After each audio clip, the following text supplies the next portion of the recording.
छान खाऊ घेऊन आली, तुमच्यासाठी छान खाऊ घेऊन आली. छोटं पिल्लू बोललं ठीक आहे मम्मी.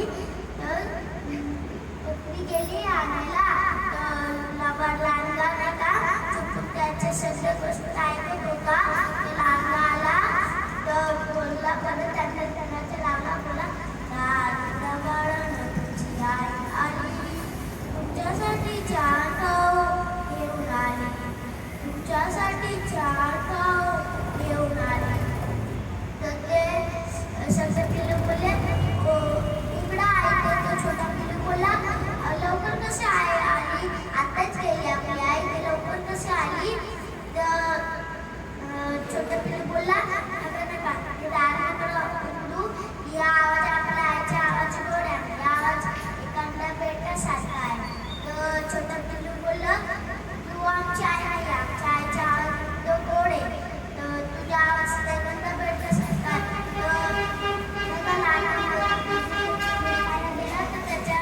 त्याचा आवाज बघण्यासारखा झाला, झाला बघण्यासारखा. तो परत गेला बोलला तुमची आई आली, तुमच्यासाठी छान खाऊ घेऊन आली, तुमच्यासाठी छान खाऊ घेऊन आली. तर ते सगळे पिल्लू बोलले उघडा आई वाटलं. छोटं पिल्लू बोललं थांबा मला पहिलं पाय बघितला. मोठं पाय बघितलं काळं होतं. पिल्लू बोलला आमच्या आईचे पाय तर बोला, तुझ्या आईचे पाय तर काळे. तो बोलला निघ आमच्या इथून. ते सगळे बोलले निघ आमच्या इथून. तो लहानगा बोलला हे बोलत गेले शिक्षण टाकले. तो गावातल्या गिरणीवाल्याकडे गेला. तो गिरणीवाला झोपत होता. हळू त्याच्या पिठात पाय टाकले, त्याचे पाय गोरे झाले सारखे. म्हणे का तो परत गेला, परत बोलला तुमची आई आली, तुमच्यासाठी छान खाऊ घेऊन आली, तुमच्यासाठी छान खाऊ घेऊन आली. तर नाही का छोटे पिल्लू म्हणजे तो सगळे पिल्लू बोलले उघडा उघडं दार आली वाटतं आहे. ते छोटे पिल्लू बोलला नका उघडा. तर त्या छोट्या पिल्लूचं ऐकलं नाही त्याने.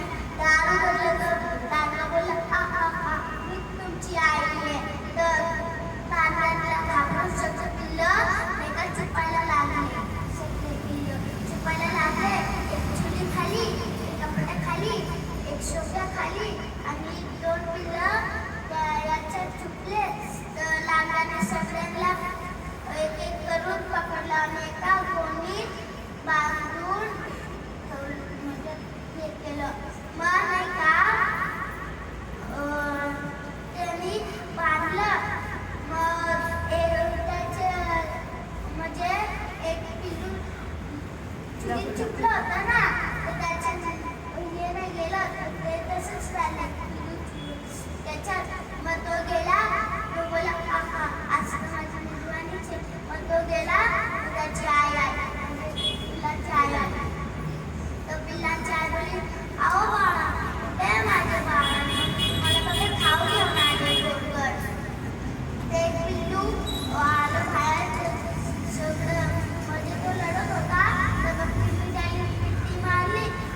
गुड